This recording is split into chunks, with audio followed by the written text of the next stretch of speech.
Oh, hey. Are you hungry? Hi, hungry. I'm Jen. Do you get it? Do you get it? I'm sorry, it's a dad joke.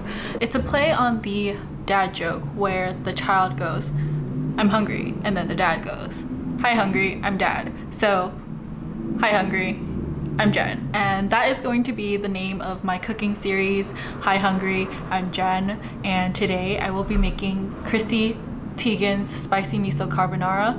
I'm not really sure if that's how you say her name. I think it's Teigen, but I will probably double check after I film this video. So I follow her on Twitter and I always see her spicy miso carbonara just posted like all over the place because it's easy to make and it looks freaking delicious. So I am going to be making that for you today. Hopefully it inspires you to make it yourself. If you do, please tell me how it goes and let's get started. Sorry, back again. I just want to put a disclaimer out that I don't really know how to cook. I know how to boil water for instant noodles. I know how to put milk in cereal, and whenever I want to make a recipe, I kind of just Google directions. So I just have all the measurements out, I follow whatever it says, and I hope for the best. So today I will also hope for the best. Okay, now let's get started. So these are all of the ingredients that you are going to need. We have 2 tablespoons of olive oil, 4 ounces of thick cut or regular bacon. It's about 1 cup of bacon, and here I have about 5 slices. 3 tablespoons of chili garlic sauce. You can get this at your Asian supermarket. It kind of looks like the sriracha bottle. It's from the same company. There's garlic in it and it has the rooster on it as well. 2 tablespoons of blonde or light miso. I just used the miso that was in my fridge, courtesy of Vivian. Thank you for letting me use your miso. 2 tablespoons of hot water. I didn't picture the hot water here just because it wouldn't be hot by the time that I need to use it, and you need to actually take that hot water from the water that you use to boil the pasta. 3 eggs. Yeah, pretty easy. 3/4 of a pound of dry spaghetti. I actually had to measure out 3/4 of a pound. 2 ounces of finely grated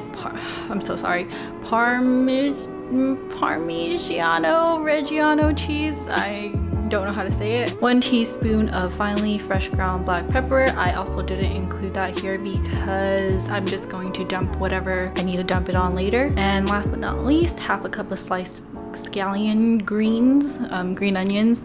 They are not sliced, but I will be slicing them in the video. So first you're gonna boil water. I use sink water, please don't judge me. This water is going to be for the pasta, and I know that the pot is too small, but it's the only pot I got, so I gotta make do with it. We are going to bring this up to a boil, but remember that you always gotta salt your pasta water. So let's do that before we put the lid on it. While the water is boiling, I'm slicing my bacon into about 1/2-inch strips, and I know that the cutting board has a fish on it and bacon is from a pig, but I basically just use whatever cutting board for whatever. I'm sorry, Vivian, please don't kill me. This knife is not very sharp, and please don't make fun of how I hold a knife.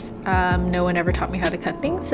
Oh wow, look at that bacon. All right, now we are supposed to be using a large skillet, but I only have this large pot that I could have used for the pasta if I had a large skillet, but I don't.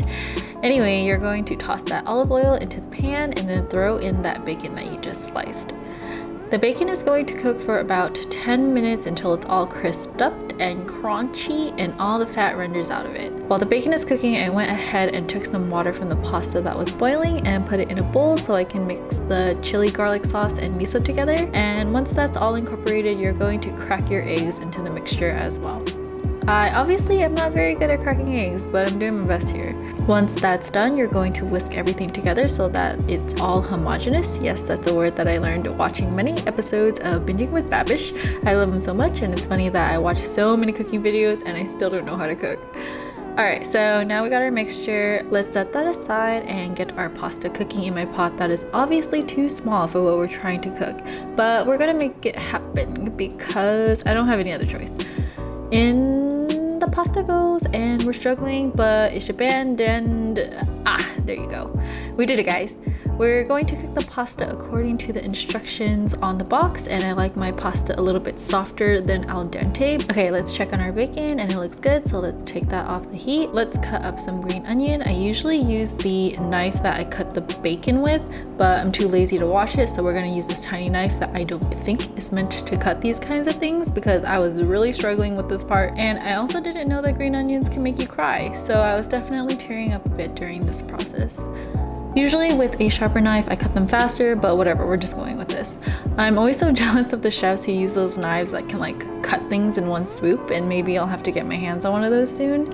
Okay, cool. So here are my not so thinly cooked green onions that'll be tossed in later. Let's go ahead and grab some pasta water before putting everything together, just in case we need it later to like loosen things up.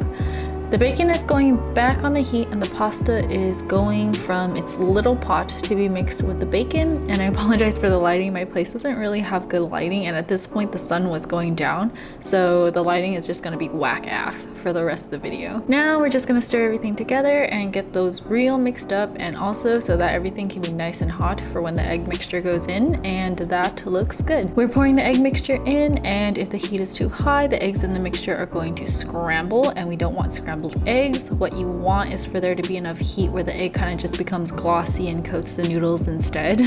Look at me pretending like I know what I'm talking about.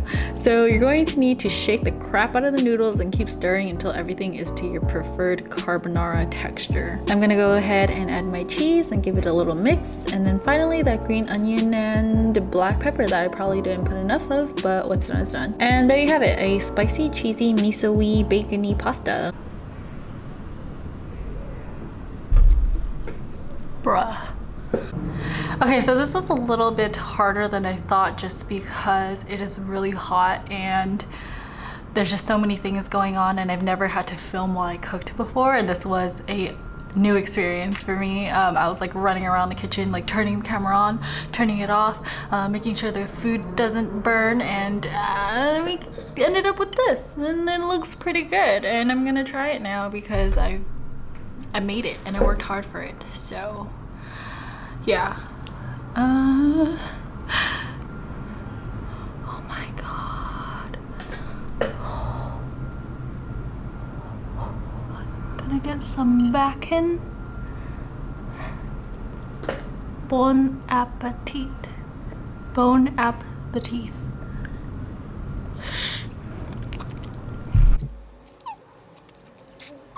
Wow, it's so good. It's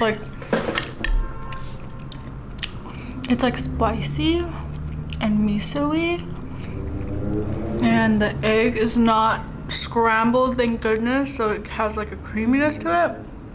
And then the Parmesan cheese makes it so cheesy, and you should try it. Yeah, so I guess I'll be eating this for like the next 4 or 5 days. Hopefully it heats well. I'm not really sure if the egg will like overcook or not, because the recipe says that you should serve immediately. Thank you guys so much for watching. I apologize for this beeping noise, so I will keep this outro short. Leave in the comments if you want me to cook anything, and I will go ahead and enjoy this. I'll see you guys next time. Bye.